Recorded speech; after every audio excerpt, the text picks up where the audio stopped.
আসসালামু রহমতুল্লাহ বারাকাতু। আপনারা সবাই কেমন আছেন? আলহামদুলিল্লাহ, আলহামদুলিল্লাহ রব্বিল আলামিন, ওয়াসসালাতু ওয়াসসালামু আলা সাইয়্যিদিল আশরাফিল আমবিয়া ওয়াল মুরসালিন ওয়া আলা আলিহি ওয়া সাহবিহি আজমাইন, আম্মা বা'দ। ফাকাদ ক্বালা আল্লাহু সুবহানাহু ওয়া তাআলা ফি কালামিহিল মাজিদ ওয়াল ফুরকানিহিল হামিদ। আউযু বিল্লাহি মিনাশ শাইতানির রাজীম। বিসমিল্লাহির রহমানির রহিম। ইয়া আইয়ুহাল্লাযীনা আমানু তাকুল্লাহা হাক্কা তুকাতিহি ওয়ালা তামুতুন্না ইল্লা ওয়া আনতুম মুসলিমুন। ওয়া ক্বালা তাআলা আইযান ইন্নাল্লাযীনা আমানু ওয়া আমিলুস সালিহাতি লাহুম জান্নাতুন তাজরি মিন তাহতিহাল আনহার যালিকাল ফাওজুল কাবীর। সাদাকাল্লাহুল আযীম। সর্বপ্রথম সেই মহান মুনিবের দরবারে লাখো কোটি শুকরিয়া আদায় করি যে মহান রব্বুল আলামিন দুনিয়ার সমস্ত কাজ থেকে ফারেক করে আজকের এই পবিত্র জুমার দিনে জুমার নামাজ আদায় করার উদ্দেশ্যে জুমার পূর্ব মুহূর্তে মসজিদে সমবেত হয়ে আমলের নিয়তে কিছু কথা বলার এবং শোনার তৌফিক যে মুনিব দান করলেন, ওই মুনিবের দরবারে শুকরিয়া আদায় করে সবাই বলে আলহামদুলিল্লাহ। দুরূদ ও সালাম পাঠ করে মানবতার মুক্তির দিশারি সাইয়্যিদুল মুরসালিন আশরাফুল আম্বিয়া খাতামুন নবিয়্যিন মুরুদুল আল বিশ্বনবী মুহাম্মদুর রাসূলুল্লাহ সবাই বলে সাল্লাল্লাহু আলাইহি ওয়াসাল্লাম। আমি আপনাদের সামনে মহাগ্রন্থ আল কুরআনুল কারীমের উল্লেখযোগ্য সূরা আল ইমরান থেকে একটি আয়াতে মুকদ্দাসা এবং সূরা বুরুজ থেকে একটি আয়াতে মুকদ্দাসা, আয়াত নম্বর 11, বুরুজের আয়াত নম্বর 11 আর আল ইমরানের আয়াত নম্বর 101 তিলাওয়াত করেছি। এরই আলোকে সংক্ষিপ্ত পরিসরে কিছু কথা বলবো ইনশাআল্লাহ। আমা তৌফিক ইল্লা বিল্লাহ আলাইহি তাওয়াক্কালতু ওয়া ইলাইহি উনীব। আয়াত থেকে আলোচনার প্রারম্ভে শ্রদ্ধাভরে স্মরণ করে এবং দোয়া করি যারা 1952 সনের ভাষা আন্দোলনে অংশগ্রহণ করে বুকের তাজা রক্ত ঢেলে দিয়ে আমাদের জন্য একটি স্বাধীন মাতৃভাষা বাংলা উপহার দিয়ে চিরতরে ঘুমিয়ে গেছেন। 1971 সনের দেশমাতৃকার স্বাধীনতা যুদ্ধে অংশগ্রহণ করে টেকনাফ থেকে তেঁতুলিয়া, সুন্দরবন থেকে বান্দরবন পর্যন্ত এই 56,000 বর্গমাইল ইঞ্চি জমি স্বাধীন করার লক্ষ্যে স্ত্রীকে বিধবা করে সন্ততিকে এতিম করে চিরতরে চলে গেছেন। এবং 2024 সালের 5ই আগস্ট পর্যন্ত আবু সাইদ ভাই, মুগ্ধ ভাই সহ যারা চলে গেছেন, এই 3 দলের ভিতর থেকে যারা ঈমান নিয়ে চলে গেছেন তাদের জন্য দোয়া করি আল্লাহ রাব্বুল আলামিন তাদেরকে শহীদ হিসেবে কবুল করে নিক। সকলে বলেন আমিন। আমরা যারা উপস্থিতি আছি আমাদের ভিতর থেকে আমাদের যাদের জনম দুঃখী আব্বাজান আম্মাজান গহীন কবরবাসী হয়ে গেছে, ওই আব্বা আম্মা রুহের মাগফিরাত কামনা করছি। আল্লাহর কাছে দোয়া করি, আল্লাহ আমাদের আব্বা আম্মার জিন্দেগির গুনাহ খাতা মাফ করে তাদেরকে তোমার জান্নাতুল ফিরদাউসের মেহমান হিসেবে কবুল করে নিন। সকলে বলেন আমিন। এবং মুসলিম উদ্দেশিত এই বাংলার জমিন হযরত শাহজালাল রহমাতুল্লাহ আলাইহি, হযরত খান জাহানার রহমাতুল্লাহ আলাইহি, হযরত শাহ মাকদুম রহমাতুল্লাহ আলাইহির পদধূলিধন্য স্মৃতি বিজড়িত বাংলার এই সবুজ ভূখণ্ডে কালেমার রাজ কায়েমের জন্য, কোরআনের সংবিধান কায়েমের জন্য, কোরআনকে রাষ্ট্রীয় ক্ষমতায় নেওয়ার জন্য কথা বলার কারণে সমকালীন স্বৈরা শাসকের অত্যাচারে অত্যাচারিত হয়ে মাজলুম অবস্থায় পৃথিবীর বুক থেকে যারা চলে গেছেন, বিশেষ করে আল্লামা দেলোয়ার হোসেন সাঈদী রহমাতুল্লাহ আলাইহি সহ যারা চলে গেছেন তাদের জন্য দোয়া করে আল্লাহ রাব্বুল আলামিন তাদেরকেও শহীদ হিসেবে কবুল করেন। সকলে বলেন আমিন। সম্মানিত উপস্থিতি, আমরা মসজিদের যারা আসছি বিভিন্ন গোত্রের লোক, বিভিন্ন বর্ণের লোক, বিভিন্ন পেশার লোক, কিন্তু আমরা একটি শর্তে একমত যে আমরা সবাই জান্নাতে যেতে চাই, ঠিক কিনা? জান্নাতে যেতে আল্লাহ কবুল করে নিক। সকলে বলেন আমিন। তো জান্নাতে যাওয়ার জন্য আল্লাহ রাব্বুল আলামিন 2টি শর্ত দিয়েছে। কয়টি শর্ত? 2টি শর্ত। এই 2টি শর্তে যারা পাশ করবে এরাই জান্নাত পাবে। শর্ত 2টি হলো আল্লাহ রাব্বুল আলামিন সূরা বুরুজের 11 নম্বর আয়াতের ভিতরে বলছেন, ইন্নাল্লাযীনা আমানু ওয়া আমিলুস সালিহাত, নিশ্চয় যারা ঈমান আনয়ন করে। প্রথম নম্বর শর্ত হলো ঈমানদার হতে হবে। কি? ঈমানদার হতে হবে। 2 নম্বর হলো আমলে সালেহ করতে হবে, নেক কাজ, ভালো ভালো কাজ করতে হবে। আল্লাহ প্রদত্ত রাসূল প্রদর্শিত যতগুলো কাজ আছে ওগুলো আমাদের করতে হবে। তাহলে প্রথম নম্বর শর্ত কি? ঈমান। প্রথম নম্বর শর্ত ঈমান। আমরা তো কালেমা পড়ে ঈমান এনেছি, তাই তো মসজিদে আসছি, নাকি? কালেমা পড়ে ঈমান না আনলে তো আর মসজিদে আসতাম না। তো আল্লাহ রাব্বুল আলামিন এই কালেমা পড়ে ঈমানদারদেরকে ডাক দিয়ে বলছেন, এইবারে ঈমানদারদেরকে ডাক দিয়ে বলছেন, ইয়া আইয়ুহাল্লাযীনা আমানুত্তাকুল্লাহ, হে ঈমানদারগণ, তোমরা যারা ঈমান এনেছো তোমাদেরকে আমি আল্লাহ ডাকছি ইত্তাকুল্লাহ, তোমরা আমি আল্লাহ আমাকে ভয় করো, তাকওয়া অর্জন করো। কাদের বলছে? ঈমানদারদেরকে বলছে। আল্লাহটাকে সাহায্যের দরকার আছে না? কম না বেশি? রাত 1টার সময় আপনি ঘুমিয়ে রয়েছেন, মাথার কাছে আপনার মোবাইল ফোনটা রয়েছে, মোবাইল ফোনটা রাত 1টার সময় বেজে উঠলো, ঘুম ঘুম করতে আপনি ফোন রিসিভ করে বলেন হ্যালো কে বলছেন, সালাম কালামও মনে নেই, যেহেতু ঘুমের ভিতরে হ্যালো কে বলছেন। অপর প্রান্ত থেকে আওয়াজ হলো আমি বাংলাদেশের প্রধান উপদেষ্টা ডক্টর ইউনূস বলছি। এখন কি আর ঘুম থাকবে বলেন?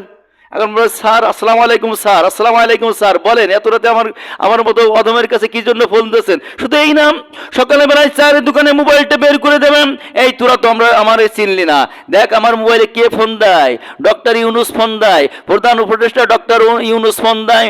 ডক্টর ইউনূস রাত 1টার সময় ফোন দেওয়ার কারণে আপনার বুকটা যদি গর্বে ভরে যায়, আপনি যদি চায়ের দোকানে আলোচিত ব্যক্তি হতে চান, চায়ের দোকানে গর্ব করে আপনার ব্যক্তিত্ব ফুটাতে চান, মহান মুনিব যিনি আসমানের মালিক, যিনি জমিনের মালিক, যিনি আপনার হায়াতের মালিক, মৌতের মালিক, উনি আপনাকে ডাকছে আইয়ুহাল্লাযীনা আমানুত্তাকুল্লাহ, ও ঈমানদারগণ আল্লাহটাকে সাড়া দেওয়ার দরকার আছে কি নাই? ডক্টর ইউনূসের ডাকের মতো এরকম ওর থেকে বেশি না? যে মাওলা আমার হায়াতের মালিক, আমার মৌতের মালিক, যে মাওলা আমার জান্নাতের মালিক, যে মাওলা আমার জান্নাতের মালিক, ওই মাওলা আপনাকে আমাকে ডাকতেছে, ওইটাকে সাড়া দেওয়ার দরকার আছে কিনা? নামাজ না পড়ে, রোজা না রেখে, হজ না করে, যাকাত না দিয়ে, বোনের সম্পত্তি ঠকাই সাড়া দেওয়ার দরকার না? আল্লাহ প্রদত্ত রসূল প্রদর্শিত যত বিধান আছে সমস্ত বিধানগুলো পুঙ্খানুপুঙ্খ রূপে মানার নামই হলো আল্লাহটাকে সাড়া দেওয়া। বুঝছেন কথা? আল্লাহটাকে সাড়া দেওয়া।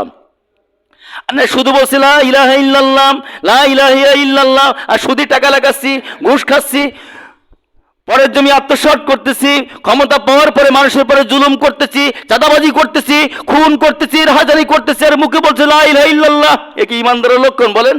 ঈমানদারের লক্ষণ? ঈমানদারের লক্ষণ না। আল্লাহ বলছেন জান্নাতে যেতে গেলে প্রথম নম্বর কাজ হলো ঈমান আনতে হবে। কি আনতে হবে? ঈমান আনতে হবে। এই ঈমান কিভাবে আনতে হবে আজকের আলোচনার ভিতরে ইনশাআল্লাহ বলবো। যে আয়াত বলেছে আল্লাহ রাব্বুল আলামিন বলছেন ইয়া আইয়ুহাল্লাযীনা আমানুত্তাকুল্লাহ। এই আয়াতের ভিতরে আল্লাহ পাক 4টি অপশন দিয়েছে, 4টি পার্ট। প্রথম বলছে আমানু, ঈমান আনো, ইত্তাকুল্লাহ। 2 নম্বর বলছে আল্লাহকে ভয় করো, হাক্কা তুকাতিহি, যেমন ভয় করলে লাগে না, অর্থাৎ মহসিন পর্যায়ে পৌঁছে যাও ভয় করতে করতে, যে তুমি সর্বদা এই চিন্তা করো যে কাজই করো না কেন যে আল্লাহ আমাকে দেখতেছে। আর 4 নম্বর যে অপশন দিয়েছে ওয়ালা তামুতুন্না ইল্লা আনতুম মুসলিমুন, মুসলমান না হয়ে মরে না। তাহলে ঈমান আনলেই কিন্তু মুসলমান না। বুঝছেন? ঈমান নিয়ে যিনি মৃত্যুবরণ করে উনি হলেন মুসলিম। বুঝছেন? ঈমান নিয়ে যে মৃত্যুবরণ করে উনি হলেন মুসলিম। ঈমান আজকে আনলাম কালকে চলে গেল, তাহলে তো কাজ হয়নি, হয়েছে? ঈমান নিয়ে যে মৃত্যুবরণ করলো উনি হলো জান্নাতে। কদ আফলাহাল মুমিনুন, মুমিনেরা সফলকাম হয়ে গেছে। কে বলেছেন? আল্লাহ বলেছেন। সূরা মুমিনুন আয়াত নম্বর 1 আল্লাহ বলেছেন মুমিনেরা সফলকাম হয়ে গেছে, যারা ঈমান নিয়ে মৃত্যুবরণ করেছে এরা সফলকাম হয়ে গেছে। এই জন্য আপনাকে আমাকে আল্লাহ প্রদত্ত রসূল প্রদর্শিত বিধানগুলো মানতে হবে। পারবো তো ইনশাল্লাহ? সব জায়গায় না এক জায়গায়? বলেন সব জায়গায় না এক জায়গায়? সব জায়গায় মানতে হবে। ইমানদার কারা? সফলকাম মুমিন কারা? আমরা যারা লেখাপড়া করেছি, দাখিল পরীক্ষা দিয়েছি, আলেম পরীক্ষা দিয়েছি, এসএসসি পরীক্ষা দিয়েছি, বা ক্লাস 3-4 পর্যন্ত তো অনেকেই লেখাপড়া করেছি, করে নাই? ক্লাস 3-তে যখন আপনি ছিলেন, ক্লাস 3 সাবজেক্ট ছিল ধরে নেন 8টা। কয়টা? 8টা। 6টা সাবজেক্ট পরীক্ষা দিলেন, 6টা সাবজেক্ট আপনি লিটার্স মার্ক পেলেন, 80 নম্বর করে পেলেন।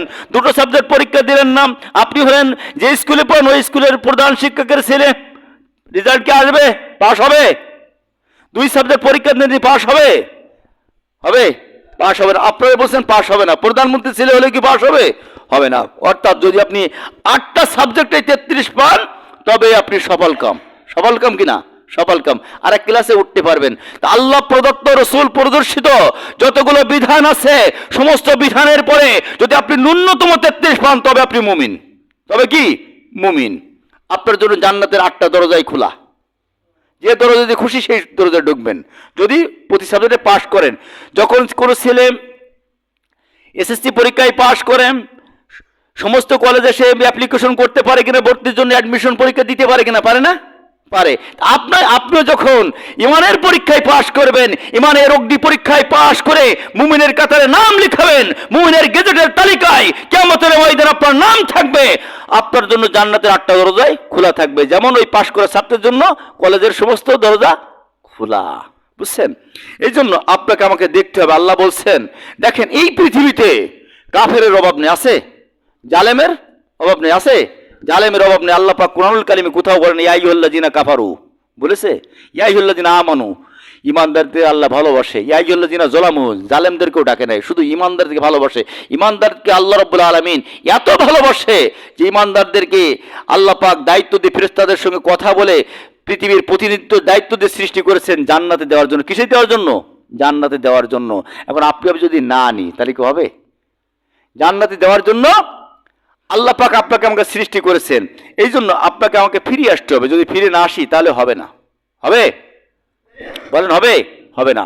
আল্লাহ রাব্বুল আলামিন কালামে পাকের ভিতর সূরাতুল বাকারার ভিতরে বলছেন, 208 নম্বর আয়াতের ভিতরে বলছেন, ইয়া আইয়ুহাল্লাযীনা আমানুত্তাকুল্লাহ ইয়া আইয়ুহাল্লাযীনা আমানু দুখুলু ফিস-সিলমি কাফা। আল্লাহ বলছেন হে ঈমানদারগণ, ইসলামের ভিতরে পুরোপুরি প্রবেশ করো। পুরোপুরি প্রবেশ করো। এটা কি ফরজ না নফল? বলেন তো। ফরজ। এখন যদি আপনি রাজনীতি বাদ দেন পুরোপুরি হবে? অর্থনীতি বাদ দিলে হবে পুরোপুরি? সমাজনীতি বাদ দিলে পুরোপুরি হবে? আন্তর্জাতিক নীতি বাদ দিলে পুরোপুরি হবে না। তা আমরা মসজিদে যারা আছি, কেউ 30% ইসলাম নীতিতে প্রবেশ করে আছি, কেউ 40%, কেউ 50%, কেউ 60%, 100% প্রবেশ করা লোকের সংখ্যা খুবই কম।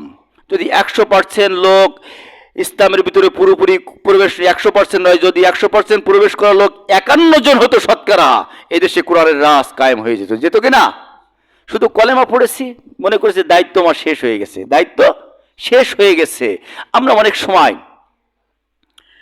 আমাদের যে ছেলে আছে বা প্রতিবেশী আছে, এরা বিভিন্ন বিশ্ববিদ্যালয়ে পরীক্ষা দেয়, দিয়ে মেডিকেলে চান্স পেলো মনে করেন। মেডিকেলে চান্স পাওয়ার পরে উনি যদি মনে করে যে আমি ডাক্তার হয়ে গেছি, ভুল না?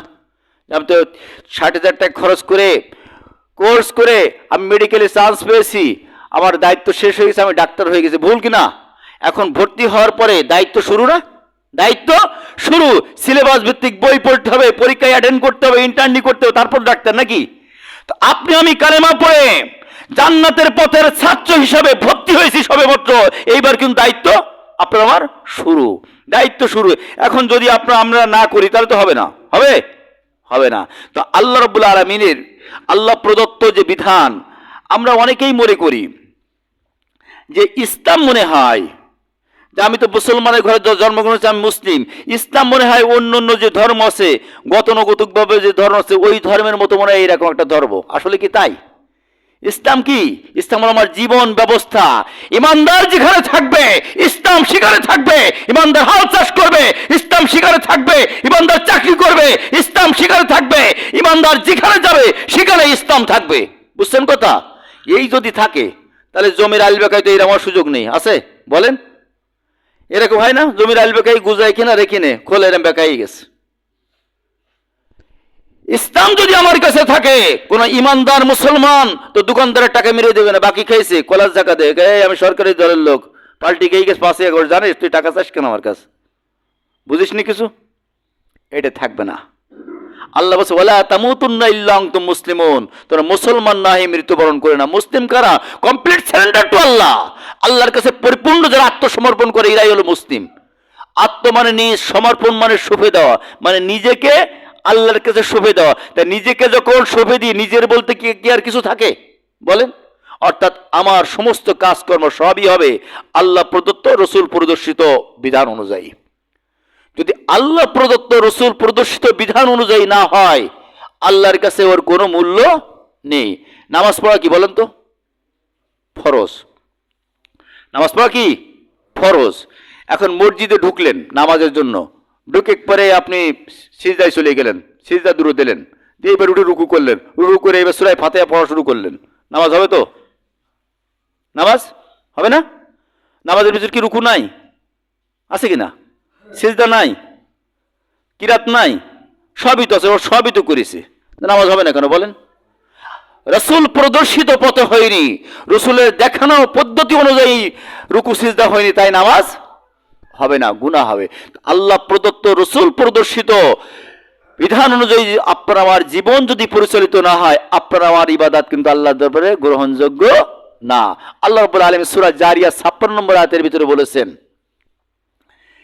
ওমা খালাকতুল জিন্না ওয়াল ইনসা ইল্লা লিয়াবুদুন, আমি মানুষ আর জিনকে সৃষ্টি করেছি শুধুমাত্র আমার ইবাদতের জন্য।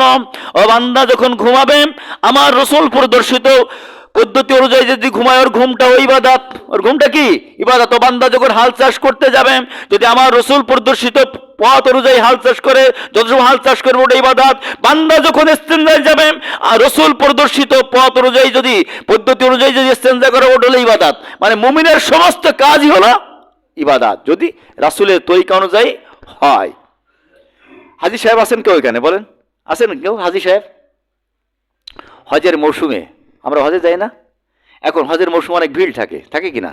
এখন যদি আপনি মনে করেন যে হজের মৌসুমে খুব ভিড় থাকে, দরকার নেই, এখন যাই, এখন যে হজের সব কাজ করিয়ে আসি, হজ হবে? মক্কায় গেছে না, কাবাঘর তওয়াফ করেছে না, কাবাঘর তওয়াফ করেছে, মক্কায় গেছে, পাথর মেরেছে, সাপামরায় সাই করেছে, হজ কি হবে? হজ হবে না। তার কারণ আল্লাহ রাব্বুল আলামিনের রাসূল এই পদ্ধতি দেখায়নি। আল্লাহ পাক বলছেন সূরা আল ইমরানের ভিতরে, ওমাই ইয়াবতাগি গায়রাল ইসলামি দীনান ফালা ইউকবালা মিনহু ওয়া হুয়া ফিল আখিরাতি মিনাল খাসিরিন। ওমাই ইয়াবতাগি গায়রাল ইসলাম, ইসলাম বাদ দিয়ে, রাসূলের দেখানো পদ্ধতি বাদ দিয়ে কোনো কিছু তোমাদের কাছ থেকে কবুল করা হবে না। হবে? হবে না। এই জন্য ওই পদ্ধতি দেখায়নি, না দেখানোর কারণে হয়নি। আমরা ইসলাম বুঝি না, আমরা পরিপূর্ণ আত্মসমর্পণ করতে পারিনি, আল্লাহর কাছে পরিপূর্ণ আত্মসমর্পণ করতে পারেন। এই জন্যই নামাজি অফিসার ঘুষ খায়, এই জন্য নামাজি অফিসার ঘুষ খায়। ইসলাম আংশিক মেনেছে, কতটুক আংশিক মেনেছে। আমি যদি আপনার কাছে জিজ্ঞাসা করি যে ভাই, এই ঐতিহ্যবাহী যশোর জেলার মনিরামপুর থানার এই গাংলা গ্রামের থেকে 5 জন আলেমের নাম বলেন, পারবেন না বলতে? হক্কানি আলেমের নাম বলতে পারবেন কিনা? নির্ভেজাল আলেম পারবেন কিনা? না, আপনার মনোভূত যা আছে 5 জন বল। যদি এইবার বলি নির্ভেজাল 5 জন কাফেরের নাম বলেন, বলবেন ও এখতিয়ার দেয়নি, ও বলতে পারবো না, ও বলতে পারবো না, এখতিয়ার দেওয়া নেই। আল্লাহ পাক বলে দিয়েছেন যে হক্কানি কাফের কারা, পৃথিবীর মানুষেরা তোমরা হক্কানি আলেম চলো, হক্কানি কাফেরের সঙ্গে আমি দিয়ে দিচ্ছি নির্ভেজাল কাফের কারা। সূরা নিসা আয়াত নম্বর 150। কত বললাম? 150। আল্লাহ বলেন ওয়ায়াকুলুনা নুমিনু বিবাদিন ওয়া নাকফুরু বিবাদ ওয়া ইউরিদুনা ইয়াত্তাখিযু বাইনা যালিকা সাবিলা। আল্লাহ বলেন কিছু কিছু মানুষ তোমাদের ভিতরে আছে, ওয়ায়াকুলুনা মুজারে সিগা, প্রেজেন্ট ফিউচার, বর্তমান ভবিষ্যৎ অর্থ দেয়। ও নবী মুহাম্মদ সাল্লাল্লাহু আলাইহি ওয়াসাল্লাম, এখন আপনার সামনে যে উম্মত আছে এরা বলছে, আর কিয়ামত পর্যন্ত যারা আসবে ওরা বলবে ইয়াকুলুনা নুমিনু বিবাদ, আমি তো কিছু মানি, কিছু অনাকফুরুনা বিবাদ, আর কিছু অস্বীকার করি। হুজুর আমি তো নামাজ পড়ি, রোজা রাখি, শুধু রাজনীতিতে বামপন্থী করি, অর্থনীতিতে সুদ ভিত্তিক করি, আমি তো ইসলাম কিছু মানি। এরম লোক মনে হয় সমাজে নেই? আছে? এরম লোক সমাজে আছে কিনা 2-1 জন? বলে হুজুর নামাজ তো পড়ি, রোজা তো রাখি, হজ তো করি, শুধু রাজনীতিটা বামপন্থী করি, অর্থনীতিটা সুদ ভিত্তিক করি, পারিবার নীতিটা আব্রাহাম লেলিং ভিত্তিক করি, এই আর তো সব শুধু ঠিক আছে, কিছু তো মানি। আল্লাহ বলছেন তারা ইচ্ছা করে ইয়াত্তাখিযু বাইনা যালিকা সাবিলা, মধ্যম পন্থা অবলম্বন করে চলা। হুজুর আপনি তো জানেন না, সব যদি মানতে যাই তাহলে আমার মাজায় দড়ি দেবে, আমার নামে নাশকতা মামলা দেবে, আমাকে জেলখানায় যেতে হবে, হুজুর আমাকে কুরাসে যেতে হবে, ফাঁসির মঞ্চে চলতে হবে, হুজুর ও সব পারবো না। এরকম ধরনের লোক আছে না? আল্লাহ সূরা নিসা আয়াত নম্বর 151 বলেন উলাইকা হুমুল কাফিরুনা হাক্কা, এরা হলো নির্ভেজাল কাফের। কি নির্ভেজাল কাফের? যারা নামাজ পড়ে ইসলামী রাজনীতি মানে না, ইসলামী অর্থনীতি মানে না, ইসলামী সমাজনীতি মানে না, ইসলামী পরিবার নীতি মানে না, ইসলামী আন্তর্জাতিক নীতি মানে না, এরা হলো নির্ভেজাল কাফের। কথাকার আল্লাহর কথা, সন্দেহ আছে? আমি জেলখানায় যখন ছিলাম, আমি তো 9 বার গিয়েছি আলহামদুলিল্লাহ জেলখানায় যখন ছিলাম, জেলখানায় যে হাদিস পড়লাম, আল্লাহ রাসূল বলেছেন তাত্তারিকু আলা উম্মতি 73 মিল্লাতান কুল্লুহুম ফিন্নার ইল্লা ওয়াহিদা, আমার উম্মতের ভিতরে দল হবে 73টা, কুল্লুহুম ফিন্নার, 72টা জাহান্নামে, ইল্লা ওয়াহিদা, একটা বাদে। সেই দলটা কারা? বলছে, আমি বললাম আল্লাহ, হিন্দু মুসলিম বৌদ্ধ খ্রিস্টানের কথা আল্লাহ রাসূল বললেন না, আমার উম্মত মানে যারা নামাজ পড়ে ইরাই, ইরিকের মধ্যে দল হবে 72টা। পরে এসে দেখলাম যে এই উম্মতদের ভিতরে কিছু কিছু লোক আছে, তারা নামাজ পড়ে সুদি টাকা লাগায়, নামাজ পড়ে ঘুষ খায়, নামাজ পড়ে বোনের জমি ফাঁকি দেয়, নামাজ পড়ে ওজনে কম দেয়, নামাজ পড়ে মানুষের পরে অত্যাচার করে, নামাজ পড়ে মানুষের পরে জুলুম করে, নামাজ পড়ে মানুষের অর্থ আত্মসাৎ করে। আল্লাহ, এ কি নামাজ পড়ে? এ কি নামাজ পড়ে? এই নামাজিরাই হবে 72 কাতার, বুঝছেন? গতকালকের যে ঈশা রক্ত গেছে, ঈশার নামাজ, এই ঈশার নামাজ আমরা যারা পড়েছি, ঈশার নামাজের পরে সুন্নাত নামাজ পড়ে ফজরের নামাজের ফরজের পরে সুন্নাত পড়লাম, সুন্নাতের পরে 3 রাকাত নামাজ পড়লাম, এই নামাজের নাম কি? বেতের। কি বললাম? বেতের। ওই নামাজের 2 রাকাত পড়ার পরে 3য় রাকাতে উঠি আমরা দাঁড়াই, সূরা ফাতিহা পড়ে একটা সূরা মিলাই, সূরা মিলাই আবার তাকবীরে তাহরিমাত থেকে হাত খুলে আবার সালাম করে আল্লাহু আকবার বলেন না, আল্লাহু আকবার বলে এবার আবার তাকবীরে তাহরিমা বাদি বেতে একটা দোয়া পড়ি। ওই দোয়াটার নাম কি? দোয়াই কোন ওখানে কি পড়ি? অনাতুরুকুমাই ইয়াফজুরুকা আল্লাহুম্মা ইয়াকা না'বুদু ওয়া লাকা নুসাল্লি ওয়া আল্লাহ। যারা প্রকাশ্য গুনাহ করে মসজিদের ভিতর দাঁড়িয়ে কিবলার সামনে নিয়ে আল্লাহ শপথ করে বললাম, যারা প্রকাশ্য গুনাহ করে এদের সঙ্গে আমার কোনো সম্পর্ক নেই, সমস্ত সম্পর্ক অনাতুরুকুম ছিন্ন করে দিলাম। এইখানে বললাম বলে রাস্তার পরে যাই দেখি মিছিল হচ্ছে, আমার ভাই, তোমার ভাই, অমুক ভাই, উল্লুক ভাই, ভাল্লুক ভাই, মিছিলে শামিল হয়ে গেলাম। যিনি করোনার 555 বস্তা চাউল চুরি করে, তিনি মানুষের উপর অত্যাচার স্টিম রুলার চালায়, তিনি মানুষকে জেল জুলুম দেয়, তিনি উলামায়ে কিরামের উপর অত্যাচার স্টিম রুলার চালায়, এই লোকদেরকে ভোট দিলাম, এই লোকদের সঙ্গে হয়ে গেলাম। তাহলে মসজিদে বলিয়ে আসলাম একটা, বাইরে যেই করলাম আর একটা, এদেরকে কি বলে? এদের কি ইমানদার বলে না কি বলে? মুনাফিক বলে। ইন্নাল মুনাফিকিনা ফিদ দারকিল আসফালি মিনান নার। কার কথা? আল্লাহর কথা। আল্লাহ বলেন মুনাফিক জাহান্নামের সবথেকে নিম্ন স্তরে যাবে, 72 কাতারের ভিতরে অন্তর্ভুক্ত। বুঝছেন? তাই নামাজে বললাম একটা, বাইরে যেই করলাম আর একটা, হলো না। এই জন্য আপনাকে আমাকে ইসলামকে এটা বুঝতে হবে। ইসলাম হলো আপনার আমার জীবন ব্যবস্থা। আল্লাহ বলছেন ওয়ালা তামুতুন্না ইল্লা আনতুম মুসলিমুন, মুসলমান না হয়ে মরে না, কমপ্লিট সারেন্ডার টু আল্লাহ, আল্লাহর কাছে পরিপূর্ণ নিজেকে সমর্পণ না করে দিত মৃত্যুর কাছে এসে না। ইসলাম কি বুঝি না আমরা, মনে করি ইসলাম মনে হয় অন্য অন্য ধর্মের মতো এরকম। প্রতি সপ্তাহে একবার গির্জায় যায়, খ্রিস্টানদের কাজ শেষ। খ্রিস্টানদের কাজ কি? দায়িত্ব শেষ, আর বাকি জীবন মন মতো চলবে, কোনো সমস্যা নেই। প্রতি শনিবারে একবার সিনেগায় যাবে ইহুদিরা, ওদের দায়িত্ব শেষ। এরপরে আপনার প্রতি সপ্তাহে একবার বৌদ্ধরা তাদের গির্জায় যাবে, তাদের দায়িত্ব শেষ। হিন্দুরা 12 মাসে 13 পূজা করবে, দায়িত্ব শেষ। যদি কোনো হিন্দুর কাছে আপনি জিজ্ঞাসা করেন ভাই ঘুমানোর নিয়মটা বলেন দিন, হিন্দু বলতে হিন্দু ব্রাহ্মণের কাছে জিজ্ঞাসা করেন ভাই আপনি ঘুমানোর নিয়মটা বলেন দিন, বলে ঘুমানোর আবার কি নিয়ম? বলে আমার দায়িত্ব হলো আমি মন্দিরে যাব, মূর্তির মাথায় হাত দেব, দিয়ে কি বলবো?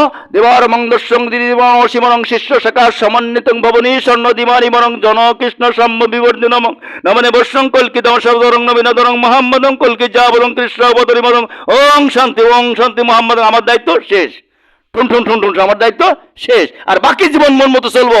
মুসলমানেরা শুধুমাত্র মসজিদে 5 ওয়াক্ত নামাজ পড়বে, আর বাকি জীবন তার ইচ্ছা মতো চলবে। তাই হবে কি না? আল্লাহ প্রদত্ত রাসূল প্রদত্ত বিধান অনুযায়ী চলবে। ইসলাম কি অন্যান্য ধর্মের মতো এইরকম ধর্ম?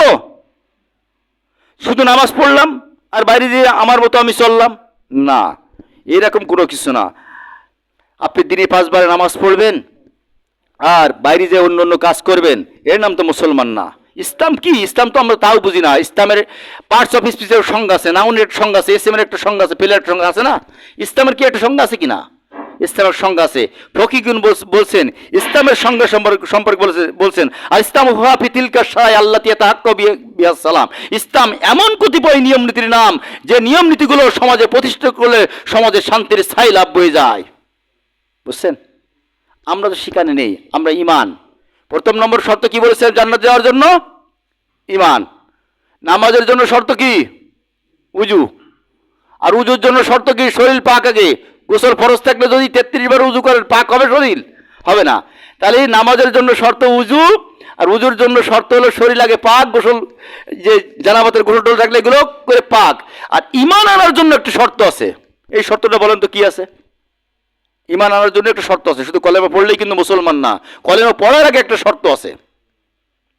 আল্লাহ রাব্বুল আলামিন কালামে পাকের ভিতর সূরাতুল বাকারা 256 নম্বর আয়াতের ভিতরে বলে দিলেন, ও পৃথিবীর মানুষেরা তোমরা যদি ঈমান আনতে চাও তাহলে ঈমান আনার যে পদ্ধতি আছে পদ্ধতি অনুযায়ী ঈমান আনো।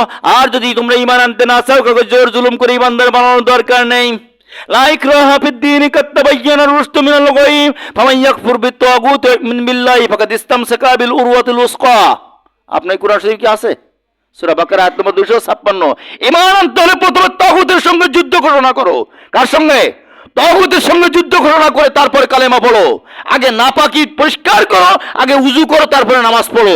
আগে তাগুতকে লাথি মারো, তাগুতের বুকে লাথি মেরে তারপরে কালেমা পড়ো। এখন তাগুতকে যদি অস্বীকার না করি, কালেমা পড়ি, ইমানদার হওয়া যাবে? তগুত কি বোঝেন?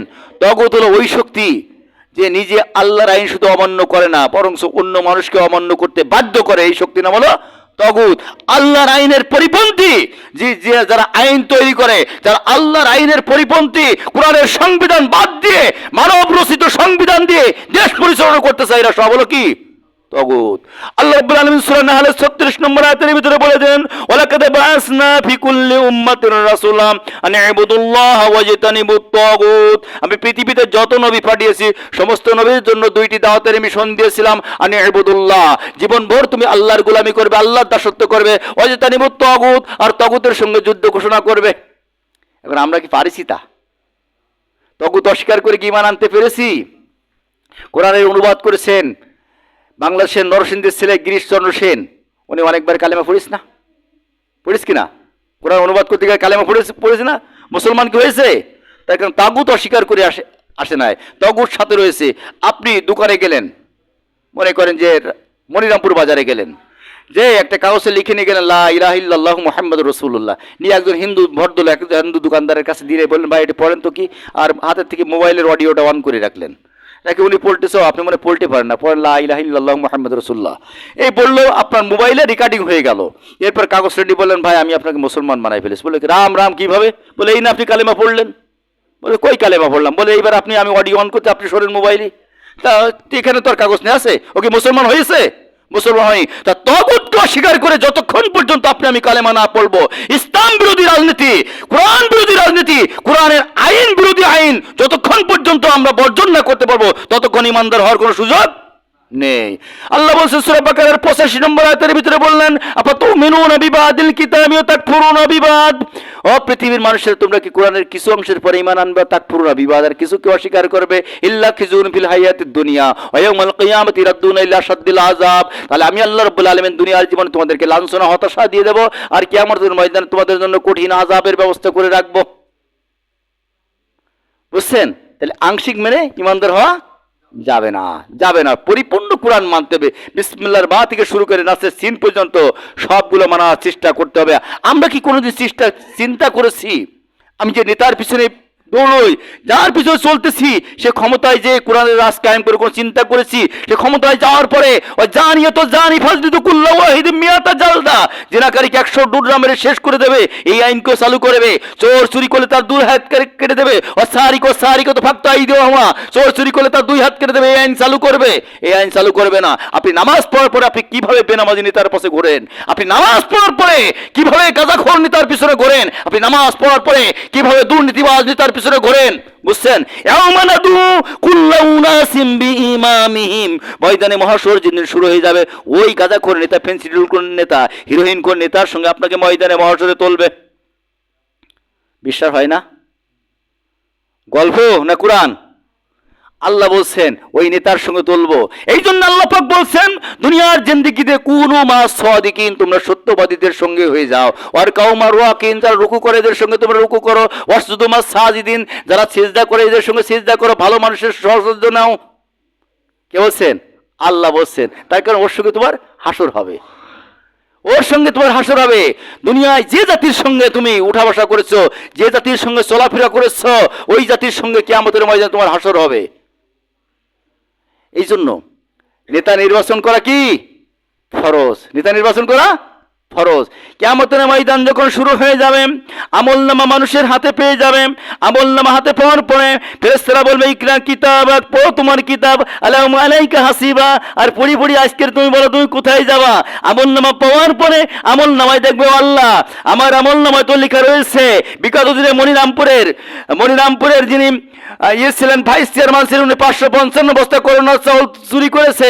আল্লাহ বিগত দিনে দেখেছি যে ভাই রাইস মিলের ভিতরে 1300 বস্তা চাউল ধরা খেয়েছে।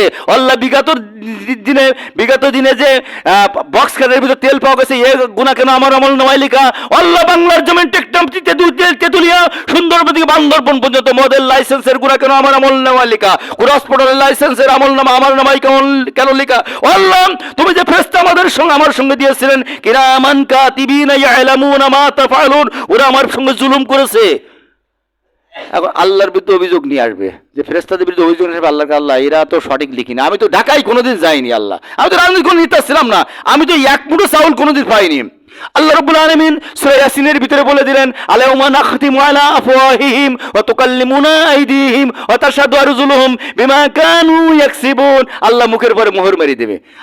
বলবে আল্লাহ আমি পা সাক্ষী, আমি হাঁটি হাঁটি অমুক ভোট সেন্টারে গেলাম, আমি হাত সাক্ষী, আমি ওই গাঁজাখোর ফেন্সিডিল কোন গমসর মাদক সেবী ওর ব্যালেটে সিল মারিলাম, ওর ব্যালেটে সিল মারিলাম। আল্লাহ মানে এবার জান্নাতে ভাড়াই দেবে নাকি? জান্নাত দেবে? আল্লাহ বলবেন ওয়াসিকাল্লাযীনা কাফারু ইলা জাহান্নামা যুমারা, এই ফেরেশতা ধর, বারুদ বারুদ জাহান্নামে নিয়ে যা, বারুদ বারুদি জাহান্নামে নিয়ে যা। জাহান্নামে যখন বান্দা যাবে তখন বান্দা বলবো, আল্লাহ এর জন্য আমি একা দায়ী না,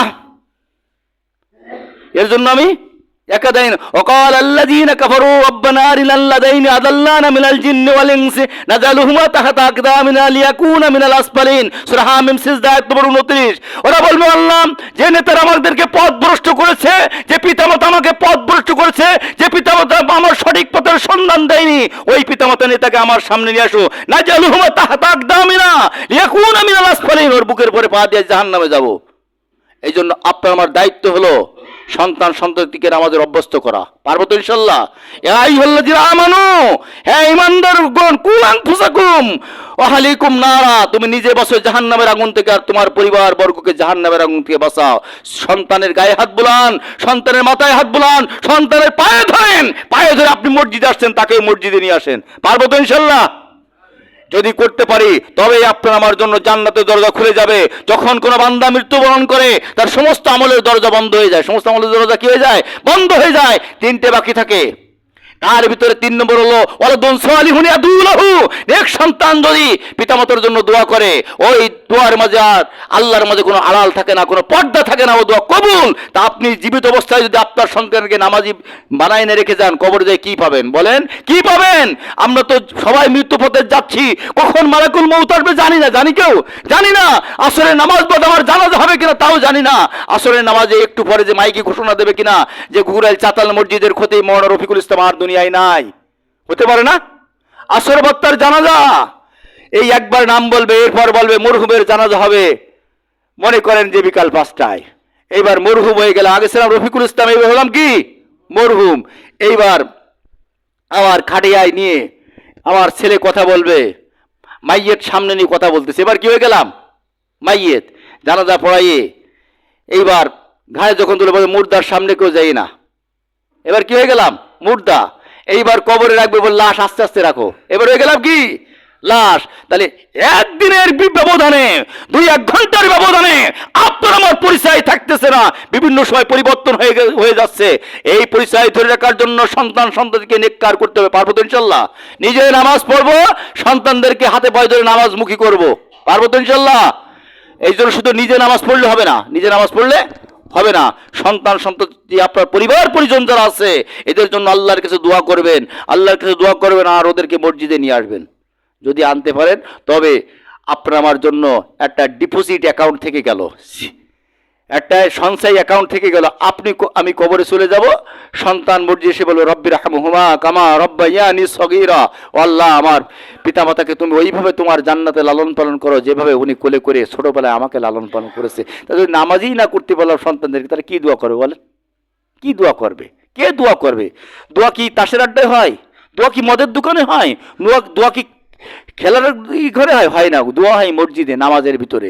এই জন্য সন্তান সন্ততি আমাদের যাদের আছে আমরা বিশেষ করে নামাজমুখী করবো। পারবো তো ইনশাল্লাহ? সময় হয়ে গেছে তো, যেহেতু সংক্ষিপ্ত পরিসরে কথা বলা যায় না, সময় কম, তাফসির করতে গেলে একটা হাতে তাফসির করতে গেলে অনেক সময় লাগে, তা যে কথাগুলো বললাম আল্লাহ রাব্বুল আলামিন আমি সহ আমাদের সকলের বাস্তব জীবনে আমল করার তৌফিক দান। সকলে বলেন আমিন। আমা তৌফিক ইল্লা বিল্লাহ। আসসালামু আলাইকুম ওয়া রাহমাতুল্লাহ।